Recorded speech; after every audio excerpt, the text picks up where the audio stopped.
अस्सलाम वालेकुम। 10th class बेटे, open your chemistry book, page number 7 अपनी बुक का आप लोग ओपन करेंगे। नेक्स्ट टॉपिक आज हम स्टार्ट करेंगे, that is topic number 14.5 sublimation. Let's start with the reading, then इंशाल्लाह मैं आपको साथ साथ इसको एक्सप्लेन करूँगी। The direct conversion of a solid to vapours without melting is called sublimation. इसको अंडरलाइन करो। For example, solid carbon dioxide, when it is also called, which is also called dry ice, changes directly to gaseous carbon dioxide at room temperature without first melting to liquid state.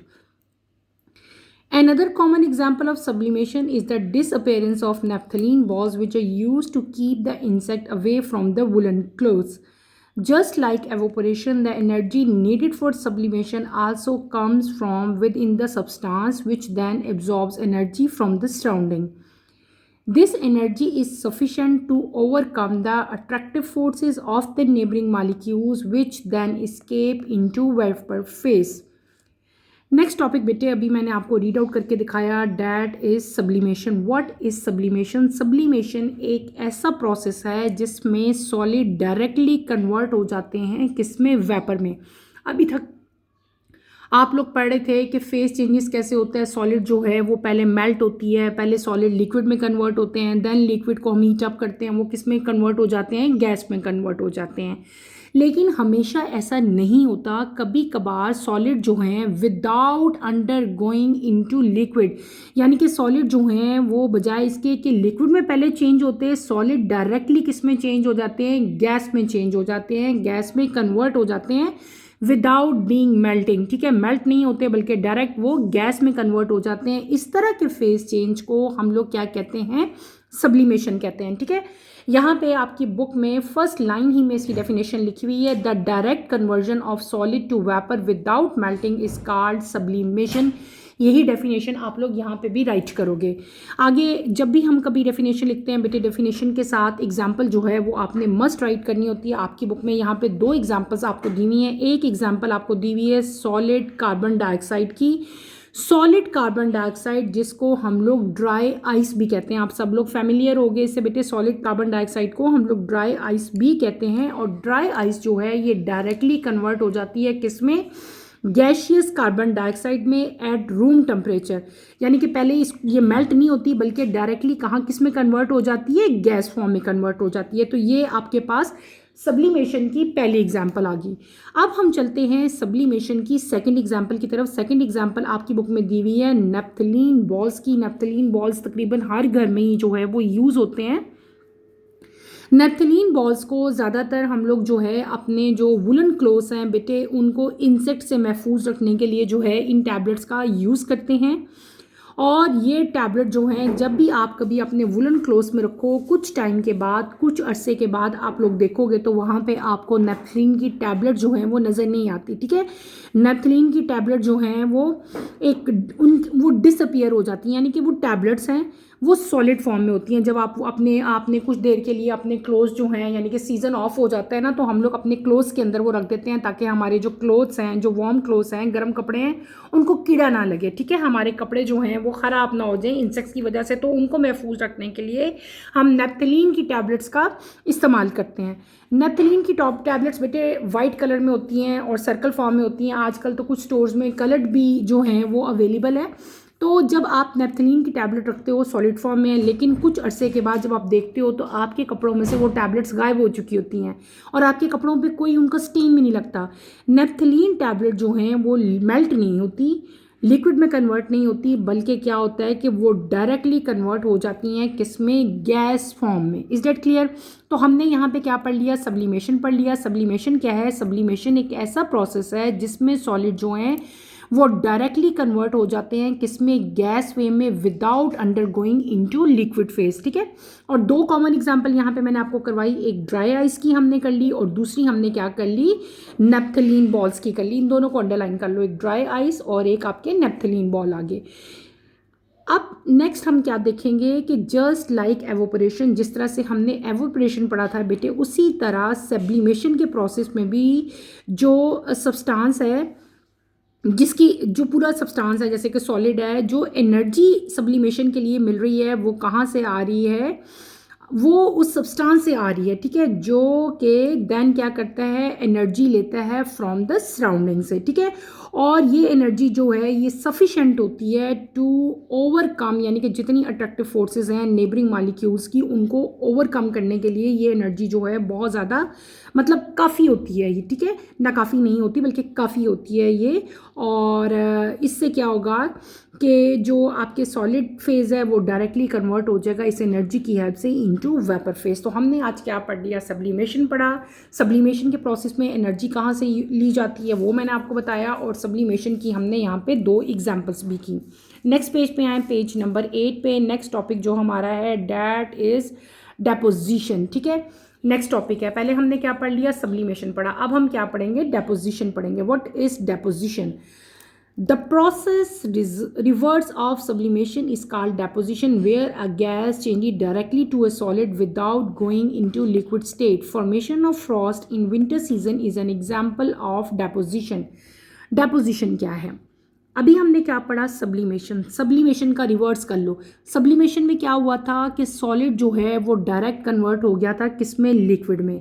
Deposition मैंने आपको क्या कहा कि वो sublimation का reverse है, sublimation का उल्ट कर लो अगर आप लोग, ठीक है, उसका ऑपोजिट कर लो। पहले क्या हुआ था, सॉलिड डायरेक्ट कन्वर्ट हो गए थे गैस में, अब गैस जो है वो डायरेक्टली कन्वर्ट हो जाएगी किसमें, सॉलिड में, without undergoing into liquid phase. कोई भी गैस फेज में आपके पास सब्सटेंस है वो अब जो है वो लिक्विड में कन्वर्ट नहीं हो रहा बल्कि गैस से डायरेक्टली कन्वर्ट हो रहा है सॉलिड में। इस तरह का प्रोसेस जिसमें गैस मॉलिक्यूल जो है वो डायरेक्टली, या गैस आपके पास जो है वो डायरेक्टली कन्वर्ट होती है इनटू सॉलिड फेज, इस तरह के प्रोसेस को हम लोग क्या कहते हैं, डेपोजिशन कहते हैं। कॉमन एग्जांपल आपकी बुक में जो यहाँ पे दी हुई है, that is formation of Frost. Winter season में जो फॉर्मेशन होती है फ्रॉस्ट की बेटे, उसको हम लोग क्या कहते हैं, वो किसकी एग्जांपल है, वो एग्जांपल है हमारे पास डेपोजिशन की। अच्छा, काफ़ी सारे स्टूडेंट तो फैमिलियर होंगे, जिन बच्चों को नहीं पता उनको मैं बता देती हूँ फ्रॉस्ट क्या चीज़ होती है। आपने अक्सर सुना होगा फ्रॉस्ट। फ्रॉस्ट बेटे एक थिन लेयर है किसकी, आइस क्रिस्टल की, जो के फॉर्म होते हैं डायरेक्टली फ्रॉम वाटर वेपर्स, ठीक है। ये हवा में बनते हैं, फॉर्म्स इन द एयर, और ये कब बनते हैं, जब सरफेस टेम्परेचर जो है बेटे वो ड्रॉप कर जाए, यानी कि टेम्परेचर बिलो फ्रीजिंग जो है जब ड्रॉप कर जाता है ना, तब आपके पास क्या हो जाता है, thin layer of ice crystal बन जाते हैं, ठीक है। उसको हम लोग क्या कहते हैं, फ्रॉस्ट कहते हैं। तो फ्रॉस्ट जो है वो कॉमन एग्जाम्पल है किसकी, डेपोजिशन की। तो आज मैंने अभी जो हमने न्यू टर्मिनोलॉजीज 2 पढ़ी, एक हमने फ्रॉस्ट पढ़ा और एक हमने डेपोजिशन पढ़ी। डेपोजिशन में मैंने क्या बताया, जिसमें गैस फेज डायरेक्टली कन्वर्ट हो जाती है इनटू सॉलिड। कॉमन एग्जांपल हमने क्या पढ़ा, फॉर्मेशन ऑफ फ्रॉस्ट। दूसरी चीज़ मैंने आपको क्या बताई थी, मैंने आपको बताई थी आज हमने पढ़ा सब्लिमेशन। सब्लिमेशन में क्या हमने पढ़ा बेटे, जिसमें सॉलिड डायरेक्टली कन्वर्ट हो जाते हैं किसमें, गैस में। कॉमन एग्जांपल उसमें हमने नेफ्थलीन बॉल, और जो आपका एक और चीज़ मैंने आपको बताई थी यहाँ पे, हमने कार्बन डाइऑक्साइड जो है, ये देखें ना आपकी बुक में लिखी हुई है यहाँ पे, ड्राई आइस की हमने जो है वो कॉमन एग्जांपल पढ़ी थी। अच्छा, इसी टॉपिक से रिलेटेड बेटे हमें यहाँ पे क्विक चेक गिवन है। मैंने आपको कल भी बताया था कि क्विक चेक बहुत इंपॉर्टेंट है। क्विक चेक आपके पेपर में आता है, इसको आपने अच्छी तरह से प्रिपेयर करना है। क्विक चेक 14.3 हमारे पास है। क्वेश्चन नंबर 1 है, does the change in temperature occur during the process of evaporation. Quick check मैं करवा रही हूँ, क्वेश्चन नंबर 1 आप लोगों को बता रही हूँ। Does the change in temperature occur during the process of evaporation. Evaporation के प्रोसेस में क्या टेम्परेचर चेंज होता है, तो इसका आंसर है नो। अभी हम पढ़ के भी आए थे, आप क्या लिखेंगे, no. During evaporation, the temperature of liquid remain constant as its boiling point as long as the process is continue. जब तक ये प्रोसेस कंटिन्यू रहता है टेम्परेचर जो है वो क्या रहेगा, कांस्टेंट रहेगा। टेम्परेचर जो है वो चेंज नहीं होगा। आपको मैंने बताया था कि जो हीट सप्लाई होती है यहाँ पे वो यूज़ होती है जस्ट टू स्टेट, जो चेंज आ रहा है ना यहाँ पे, लिक्विड जो गैस में चेंज होता है, सिर्फ उसको चेंज करने के लिए हीट को यूज़ मतलब हीट जो है वो सप्लाई हो रही होती है। और ये हीट सिर्फ और सिर्फ क्यों यूज़ होती है, to change the state of liquid to gas, और not to raise the temperature. Temperature raise नहीं होगा। हमने पढ़ा था भी, जब हम पढ़ के आए थे पीछे एवोपरेशन पूरा। तो आप यहाँ पे क्या लिखोगे, no during evaporation the temperature of the liquid remain constant as its boiling point as long as the process continue. और आगे आप मेंशन भी करोगे जो मैंने आपको पढ़ाया था कि जो हीट सप्लाई है this is use as latent heat of vaporisation to change the state of liquid, ठीक है, to gas, not to raise the temperature. Is that clear? Next आपका क्वेश्चन है, डज आइस सब्लाइम, क्या ice sublime है? Does, ठीक है, आपने बताना है। तो यानी कि आइस के बारे में आप यहाँ पे बताओगे तो आप सिंपली क्या बताओगे, यस आइस के अंदर सब्लिमेशन का प्रोसेस हो सकता है, नहीं हो सकता, ये चीज़ आपने बतानी है। तो आप क्वेश्चन नंबर 2 में क्या लिखेंगे, yes ice can directly change into water vapour without becoming liquid first. Ice sublime लिखा हुआ है ना, यानी कि आइस के अंदर सब्लिमेशन का प्रोसेस होता है कि नहीं होता। तो आप इसका आंसर क्या दोगे, यस आइस के अंदर सब्लिमेशन होती है। Ice can directly change into water vapour without becoming liquid first, बजाय इसके कि वो लिक्विड में कन्वर्ट हो, वो डायरेक्टली वाटर फॉर्म में, वाटर वेपर फॉर्म में भी कन्वर्ट हो सकती है। और इस प्रोसेस को हम लोग क्या कहते थे, सब्लिमेशन कहते थे। कॉमन एग्जांपल इसकी आप ये दे सकते हैं कि आइस क्यूब जो हैं स्लोली गेट स्मॉलर, जब हम उनको फ्रीजर में रखेंगे तो वो क्या होते हैं, स्मॉलर हो जाते हैं। और विद फ्रोस्ट, इसकी दूसरी एग्जांपल क्या है, फ्रोस्ट डिसअपेयरिंग। जो फ्रोस्ट, अभी हमने फ्रॉस्ट पढ़ी थी ना, तो फ्रॉस्ट जो है कोल्ड विंटर डे में विदाउट मेल्टिंग जो है बेटे वो डिसअपियर हो जाती है। ये इसकी सेकेंड एग्जाम्पल आप दोगे। क्या एग्जाम्पल मैंने बताई कि जब कोल्ड विंटर डे होता है तो फ्रॉस्ट जो है वो डिसअपियर हो जाती है विदाउट मेल्टिंग, ठीक है, ये आप इसकी सेकेंड एग्जाम्पल लिखेंगे। क्वेश्चन नंबर 3 आप लोगों का है, give one example each for sublimation and deposition other than mention in the text. आपने सब्लिमेशन की और डेपोजिशन की एग्जाम्पल्स देनी है, लेकिन आपने वो एग्जाम्पल्स देनी है जो कि आपकी बुक में नहीं दी गई। सब्लिमेशन में हमने 2 एग्जाम्पल पढ़ी थी, हमने ड्राई आइस की पढ़ी थी और नेप्थलीन बॉल की पढ़ी थी। यहाँ पे ये एग्जाम्पल नहीं देनी, इसके अलावा आपने एग्जाम्पल देनी है। तो इसके अलावा कौन सी एग्जाम्पल है, मैं आपको नाम बता रही हूँ, आप लोग राइट कर लो। एक एग्जाम्पल इसकी है कैम्फर, स्पेलिंग लिखो CAMPHOR, CAMPHOR, कैम्फर। क्या नाम लिखवाया मैंने, कैम्फर, CAMPHOR, कैम्फर। कैम्फर क्या होता है बेटे, कैम्फर टैबलेट्स हैं, ये क्या करती हैं, ये डायरेक्टली जो है वेपर में कन्वर्ट होती हैं और ये स्ट्रॉन्ग स्मेल देती हैं, ठीक है। और ये किसकी एग्जांपल होगी, सब्लिमेशन की एग्जांपल है। दूसरी कॉमन एग्जांपल इसकी आयोडीन क्रिस्टल है, ठीक है। तो आयोडीन जो सॉलिड आयोडीन है ना, सॉलिड आयोडीन जो होती है बेटे, ये पर्पल आयोडीन वेपर फॉर्म में कन्वर्ट हो जाती है without under going into liquid, ठीक है। तो ये सेकंड एग्जांपल होगी कौन सी, आयोडीन क्रिस्टल की। पहली एग्जांपल मैंने क्या बता दी, कैम्फर की एग्जांपल बता दी।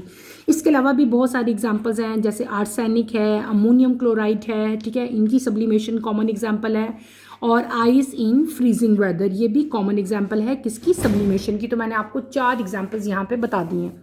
उसके बाद आता है आपने डेपोजिशन की एग्जांपल्स भी बतानी है अदर देन दिस बुक, जो आपको भी आपकी थ्योरी में बताई गई है, उसके अलावा जो एग्जांपल्स हैं वो आप यहाँ पे राइट करेंगे। तो सबसे पहले डेपोजिशन की जो एग्जांपल यहाँ पे लिखोगे वो आप क्या लिखोगे, स्नो फॉर्मेशन इन क्लाउड। पहली एग्जांपल क्या लिखोगे, स्नो फॉर्मेशन इन क्लाउड। दूसरी एग्जांपल आप क्या लिख लो, thin metal coating in industry. क्या लिखोगे, thin metal coatings in industry, ठीक है। इसके अलावा एक और एग्जांपल थर्ड भी आप लोग लिख लो, अमोनियम क्लोराइड फ्यूम्स। क्या एग्जांपल लिखोगे बेटे, अमोनियम क्लोराइड फ्यूम्स, ठीक है। Is that clear? तो ये एग्जांपल जो हैं आपके इसके आंसर में राइट करनी है, समझ आ गई है। अब हम चलते हैं अपने नेक्स्ट टॉपिक की तरफ, ठीक है। नेक्स्ट टॉपिक हमारा क्या है, एप्लीकेशंस ऑफ सब्लिमेशन। जो हमने अभी पूरा प्रोसेस पढ़ा सब्लिमेशन का, क्या पढ़ा हमने सब्लिमेशन में, सब्लिमेशन एक ऐसा प्रोसेस है जिसमें सॉलिड जो हैं वो डायरेक्टली कन्वर्ट हो जाते हैं गैस फेज में without under going into liquid form. तो हमने सब्लिमेशन पढ़ा, सब्लिमेशन की एग्जांपल्स पढ़ी। अदर देन दिस चैप्टर मैंने आपको और भी एग्जांपल सब्लिमेशन की करवाई। आपकी बुक में बेटे कुछ एप्लीकेशंस दी गई हैं सब्लिमेशन की, अब वो एप्लीकेशंस हम जो है वो पढ़ेंगे। Let's start with the reading, then इंशाल्लाह मैं आपको साथ साथ इसको एक्सप्लेन करूँगी। टॉपिक हमारा है 14.6 application of sublimation. Number 1 is solid ice freshener. The process of sublimation is used in the working of air fresheners. Solid air freshener contain a scented substance which may evaporate with or without heating. The scented substance undergoes sublimation and disperses scented vapor throughout the room and masks unpleasant odors. When a solid air freshener is exposed to the atmosphere or heated in the air, its solid particles gain enough energy to overcome the attractive force holding them together in the solid state. These particles then spread in the nearby atmosphere in the form of sweet smelling vapors. अच्छा, हम क्या पढ़े हैं? हमने जो अभी मैंने topic read किया, that is application of sublimation. सबसे पहली जो एप्लीकेशन है सब्लिमेशन की वो कौन सी है? Solid air freshener. बेटे हम लोग अक्सर आपने घरों में देखा होगा, हमने घरों में सॉलिड एयर फ्रेशनर जो है वो यूज़ करते हैं. आप किसी होटल्स में जाओ वहाँ पे आपको सॉलिड एयर फ्रेशनर देखने को मिलेंगे. किसी रेस्टोरेंट में जाओ वहाँ पे भी आपने अक्सर देखा होगा. एक तो होते हैं ना एयर फ्रेशनर जो हम लोग अक्सर स्प्रे करते हैं. मैं स्प्रे वाले की बात नहीं कर रही, मैं बात कर रही हूँ सॉलिड एयर फ्रेशनर की. तो सॉलिड एयर फ्रेशनर जो हैं वो कॉमन एग्जांपल है किसकी? सब्लिमेशन की. सॉलिड एयर फ्रेशनर के अंदर क्या होता है? एक ऐसा सब्सटेंस होता है जो कि सेंटेड होता है, यानी कि जिसके अंदर से स्मेल आ रही होती है. ठीक है. अब ये जब भी आप अपने घर में कोई भी बेटे सॉलिड एयर फ्रेशनर लाते हो, जब सेंटेड उसके अंदर कोई भी सब्सटेंस है, ठीक है, अब जब हम उसको अपने किसी भी जगह पे, आप किसी टेबल पे उसको रख देते हो तो आप थोड़ी देर बाद देखते हो आपके पूरे रूम में एक स्मेल फैली होती है. पूरे रूम से आपको एक अच्छी सी प्लेजेंट स्मेल जो है वो आ रही होती है. तो इस प्रोसेस में ये जो एक सॉलिड एयर फ्रेशनर था, एक सब्सटेंस था ना जो सॉलिड फॉर्म में था, वो क्या होता है कि उसके अंदर वो उसकी एवोपरेशन शुरू हो जाती है. और ये एवोपरेशन विद और विदाउट हीटिंग भी हो सकती है. कुछ ऐसे हैं जिनमें हीटिंग देनी पड़ती है, कुछ ऐसे हैं जिनमें हीटिंग की भी ज़रूरत नहीं होती. इवन हम गाड़ियों में भी ऐसे एयर फ्रेशनर यूज़ करते हैं, सेंटेड आपको यूज़ हो, वो सॉलिड होते हैं तो, लेकिन वो स्लोली आपकी गाड़ी में जो है पूरे में उसकी स्मेल फैल रही होती है. यहाँ पे क्या होता है कि जो सेंटेड सब्सटेंस होता है बेटे, वो उसके अंदर कौन सा प्रोसेस हो रहा है? सब्लिमेशन का प्रोसेस हो रहा होता है. जो आपका सॉलिड सब्सटेंस है वो लिक्विड में कन्वर्ट नहीं होता, बल्कि वो डायरेक्टली किस में कन्वर्ट हो रहा था? वो वेपर्स में कन्वर्ट हो रहा था, गैस में कन्वर्ट हो रहा था. और वो वेपर्स सारे के सारे जो गैस के पार्टिकल्स हैं वो आपकी सराउंडिंग में सारे जो है वो फैल रहे होते हैं, जिसकी वजह से आपको एक प्लेजेंट स्मेल जो है वो फील होती है. ठीक है. अब इस पूरे प्रोसेस में बेसिकली हो क्या रहा होता है? जब बेटे सॉलिड एयर फ्रेशनर को हम एक्सपोज करते हैं, जैसे कि कोई भी फ्रेशनर है हमने गाड़ी में रखा, उसका कैप होता है, कप कैप ओपन कर दो, जो हम घरों में रख रहे हैं वो भी एक सॉलिड एयर फ्रेशनर आजकल बहुत ज़्यादा इन है और बहुत ज़्यादा हर घर में यूज़ होते हैं. जब हम उसको एक्सपोज करते हैं एटमॉस्फेयर की तरफ, तो इसके सॉलिड पार्टिकल्स जो है वो एक एनर्जी को गेन करते हैं. और वो एनर्जी इतनी ज़्यादा होती है कि वो अट्रैक्टिव फोर्स को ओवरकम कर लेती है. यानी कि वो अट्रैक्टिव फोर्स जिसने सॉलिड के पार्टिकल्स को बाइंड अप किया होता है, उनको इकट्ठे रखा होता है, तो वो एनर्जी जो है वो उसको ओवरकम कर लेती है. और ओवरकम करके वो क्या करेगी? वो इन सॉलिड पार्टिकल्स को बेटे कन्वर्ट कर देती है किसमें? गैस फॉर्म में, यानी कि वेपर फॉर्म में. और वो गैस जो है आपकी सराउंडिंग में इर्द गिर्द डिस्ट्रीब्यूट हो जाती है. और आपको कैसे पता चलेगा गैस डिस्ट्रीब्यूट होगी है? जब उस पूरे सॉलिड के वेपर्स फैल जाएंगे तो आपको स्मेल आएगी ना. तो वो क्या होगा? बेसिकली वो सारे के सारे वेपर्स बन के जो है वो इर्द गिर्द जो है डिफ्यूज़ होते जा रहे हैं. ठीक है, क्लियर हो गया? तो पहली यहाँ पे हमने एप्लीकेशन क्या पढ़ ली? सॉलिड एयर फ्रेशनर की. ठीक है. अब हम चलते हैं अपनी सेकंड एग्जांपल की तरफ. सेकंड एग्जांपल हमारे पास क्या है? Sublimation printing. क्या चीज़ है? सब्लिमेशन प्रिंटिंग है. इसकी भी मैं रीडिंग करूँगी, देन मैं आपको इसको भी एक्सप्लेन करूँगी. ठीक है. Let's start with the reading, then इंशाल्लाह साथ साथ इसको मैं एक्सप्लेन करती हूँ. Number B, sublimation printing. When a process of sublimation is used to print a design into material or fabric, it is called sublimation printing. Essentially, the process involves printing the transfer a design into fabric using ink and heat. In sublimation printing, the first step is to print a design onto a special paper using sublimation inks. The printed paper is then placed onto the fabric and heat and pressure are applied. The ink used are converted into vapor. The printing is permanent which does not fade away with time because the ink is embedded in the fabric rather than simply attaching with the top of the fabric in normal printing.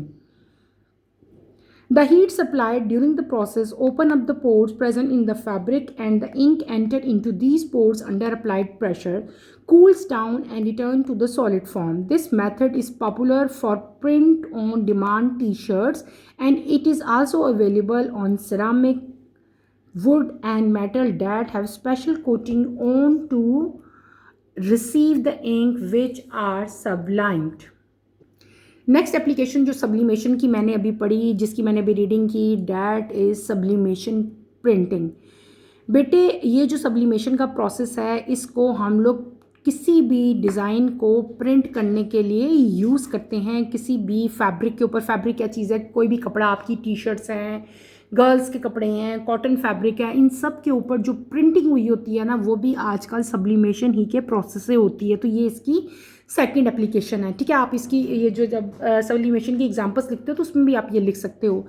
इस process में बेटे क्या होता है कि directly जो design है वो ट्रांसफ़र किया जाता है इनटू फैब्रिक, और उसमें क्या चीज़ यूज़ होती है? इंक यूज़ होती है, और दूसरी चीज़ क्या जिससे हेल्प ली जाती है? That is heating, heat use की जाती है। कॉमनली क्या होता है इस प्रोसेस में, होता क्या है, ठीक है। अब कि सब्लिमेशन की जो प्रिंटिंग होती है इसमें क्या होता है कि फ़र्स्ट स्टेप में क्या होता है कि हम डिज़ाइन को प्रिंट करते हैं, और इसको प्रिंट करते हैं स्पेशल टाइप के पेपर के ऊपर, ठीक है। और प्रिंट करने के लिए हम एक स्पेशल टाइप की इंक जो है वो यूज़ करते हैं, और उस इंक को हम लोग क्या कहते हैं? सब्लिमेशन इंक कहते हैं। यानी कि पहला प्रोसेस क्या हो गया कि हमने अपने डिज़ाइन को प्रिंट करना है उन special paper using sublimation ink, ठीक है। पेपर भी स्पेशल है, इंक भी डिफरेंट है, that is known as sublimation ink. ये क्या हो गया? हमारा पहला प्रोसेस हो गया। दूसरा प्रोसेस क्या होगा कि इस प्रिंटेड पेपर को अब ये प्रिंटेड पेपर है ना जिसके ऊपर सब्लिमेशन इंक से हमने अपना क्या किया? एक डिज़ाइन प्रिंट किया। अब सेकंड स्टेप में आपने क्या करना है कि इस प्रिंटेड पेपर को हमने अपनी मर्ज़ी का फैब्रिक जिसके ऊपर हमने डिज़ाइन बनाना है, इस प्रिंटेड पेपर को उस फैब्रिक के ऊपर हम रखते हैं और उसको हीट देते हैं, ठीक है। हीट आप अपनी आयरन से भी दे सकते हो। आपने अक्सर घरों में देखा होगा एक पेपर होता है जिसके ऊपर कोई भी कार्टून है बना होता है, या आपने यहाँ पे कभी प्रिंट करते हुए देखा हो किसी शर्ट को। अब तो घरों में भी आप अपनी शर्ट्स के ऊपर इस तरह के प्रिंटेड जो डिज़ाइन होते हैं, जो ये आराम से आपको डिज़ाइन मिल जाते हैं, स्टिकर्स की फॉर्म में मिल जाते हैं। आप क्या करते हो, इन प्रिंटेड जो आपके पेपर्स हैं इनको अपनी शर्ट के ऊपर रखते हैं, इसके ऊपर से हम क्या करते हैं? हीट देते हैं। हीट घरों में अगर आपने करना तो आप किस फॉर्म में दोगे बेटे? हम लोग आयरन से दे देते हैं, इस्त्री से। यानी कि इस्त्री को ऑन करें तो हीट मिलेगी ना, हीट को उस पेपर के ऊपर रखते हैं और उसको प्रेशर अप्लाई करते हैं। प्रेशर का मतलब है काफ़ी देर तक आप आयरन उस पेपर के ऊपर रखते हो। थोड़ी देर बाद जब आप वो उठाओगे तो क्या हो जाएगा? आपका जो प्रिंट पेपर के ऊपर था वो अब सारा का सारा आपके फैब्रिक के ऊपर बन चुका होता है। बेसिकली क्या होता है कि जो इंक यहाँ पे यूज़ हुई होती है ना, वो इंक कन्वर्ट हो जाती है किस में? वेपर्स में। किस में? जब हम हीट अप्लाई करते हैं ना पेपर के ऊपर, तो जो यहाँ पे इंक यूज़ हुई होती है वो इंक कन्वर्ट हो जाती है किस में? वेपर में। यानी कि देखो इंक जो है वो सॉलिड फॉर्म में था आपका प्रिंट लिक्विड में कन्वर्ट नहीं हुआ, बल्कि डायरेक्टली किस में कन्वर्ट हो गया? वेपर फॉर्म में। वो जो आपका इंक थी वो अब डायरेक्टली कन्वर्ट हो रही है किस में? वेपर में। प्रिंटिंग जो है ये परमानेंट होती है और टाइम के साथ ये मध्यम नहीं होती, लाइट नहीं होती, जैसे है वैसे की वैसे रहती है। क्योंकि जो इंक होती है वो आपके जो फैब्रिक है, जो आपके कपड़े हैं उसके अंदर बिल्कुल एम्बेडेड हो जाती है, उसके अंदर चली जाती है और अटैच हो जाती है आपके फैब्रिक के टॉप के ऊपर, लाइक नॉर्मल प्रिंटिंग, ठीक है। और यहाँ पे इस पूरे प्रोसेस में बेटे जो हीट सप्लाई हो रही होती है वो क्या करेगी? वो इस प्रोसेस में फैब्रिक के पोर्स को ओपन करेगी, इंक जो है वो इन पोर्स के अंदर जाएगी जब हम उसके ऊपर प्रेशर अप्लाई करते हैं। उसके बाद आप उसको शर्ट को, यानी कि जो भी आपका फैब्रिक है उसको आप साइड पे रखें, थोड़ी देर के लिए उसको ऐसे ही ठंडा होने दें, और आप देखोगे कि आपका प्रिंट जो है वो सॉलिड फॉर्म में आ जाता है। फिर आप उसको हाथ भी लगाओ, कुछ भी करो, तो वो आपका प्रिंट वहाँ से रिमूव नहीं होगा। और ये मेथड आजकल जो है बहुत ज़्यादा पॉपुलर हो रहा है, और आप अपनी मर्ज़ी के प्रिंट बनवाते हैं, ठीक है। आपको जो डिज़ाइन पसंद है आप उस तरह का जो है वो प्रिंट बना लेते हैं और उसको अपनी डिमांड पे, अपनी मर्ज़ी से अपनी शर्ट्स के ऊपर प्रिंट करवा सकते हैं। ना सिर्फ शर्ट के ऊपर, बल्कि हम अपने जितने भी घरों में हमारे बर्तन हैं, कप्स हैं, अक्सर आपने देखा होगा कि टी के लिए जो कप यूज़ होते हैं उनके ऊपर जो है वो नेम्स लिखे होते हैं, आपकी अपनी पिक्चर बनी होती है। तो बेसिकली वहाँ पे ये सारी सब्लिमेशन प्रिंटिंग ही यूज़ हो रही होती है, ठीक है। तो ये सब्लिमेशन प्रिंटिंग ना सिर्फ फैब्रिक पे बल्कि सिरेमिक यानी कि जितने डिफरेंट टाइप के हमारे जो बर्तन हैं किचन में यूज़ हो रहे हैं उनके ऊपर, लकड़ी के ऊपर, वुडन के ऊपर, मेटल के ऊपर भी जो है ये सब्लिमेशन प्रिंटिंग हो सकती है। तो ये इसकी सेकंड एप्लीकेशन थी। तो हमने आज के टॉपिक में क्या पढ़ा बेटे, हमने दो टॉपिक यहाँ पे पढ़े, एक हमने पढ़ा सब्लिमेशन और एक हमने क्या पढ़ा, डेपोजिशन पढ़ा। सब्लिमेशन में मैंने आपको क्या बताया, मैंने बताया सब्लिमेशन एक ऐसा प्रोसेस है जिसमें बेटे सॉलिड जो हैं वो डायरेक्टली कन्वर्ट हो जाते हैं into gas without undergoing into liquid. और इसकी मैंने आपको आगे जो है वो नैप्थलीन बॉल और जो है और मैंने काफ़ी सारी एग्जांपल्स जो हैं वो आपको दी। फिर हमने पढ़ा डेपोजिशन। डेपोजिशन में मैंने आपको बताया ये रिवर्स है किसका, सब्लिमेशन का। यहाँ पे क्या होता है कि गैस जो है, गैस फेज डायरेक्टली कन्वर्ट हो जाता है सॉलिड फेज में without under going into liquid. Common example इसकी हमने क्या पढ़ी, फॉर्मेशन ऑफ फ्रॉस्ट जो है वो हमने इसकी कॉमन एग्जांपल पढ़ी। उसके बाद मैंने आपको आज क्या पढ़ाया, एप्लीकेशन ऑफ सब्लिमेशन। दो एप्लीकेशन हमने आज पढ़ी, एक हमने पढ़ा सॉलिड एयर फ्रेशनर और दूसरी एग्जांपल हमने क्या पढ़ी, सब्लिमेशन प्रिंटिंग की। ठीक है, तो यहाँ पे क्विक चेक था 14.3, ये भी बेटे मैंने साथ ही आपको कंप्लीट करवा दिया। आज के टॉपिक को आपने अच्छी तरह से स्टडी करना है, इसमें कोई प्रॉब्लम कोई कन्फ्यूजन होती है तो बेटे feel free to ask any question. यहीं पे अपना टॉपिक मैं ख़त्म करूँगी। इंशाल्लाह कमिंग लेक्चर में हम kinetic theory and gas law study करेंगे। कमिंग लेक्चर की नोटिफिकेशन के लिए आप चैनल को शेयर करें, लाइक करें और सब्सक्राइब करें और मुझे यहीं पे इजाज़त दें। इंशाल्लाह नेक्स्ट लेक्चर में आपसे दोबारा मुलाकात होगी। टिल देन अल्लाह हाफिज़। 10th क्लास अपना ख्याल रखिएगा। अल्लाह हाफिज़।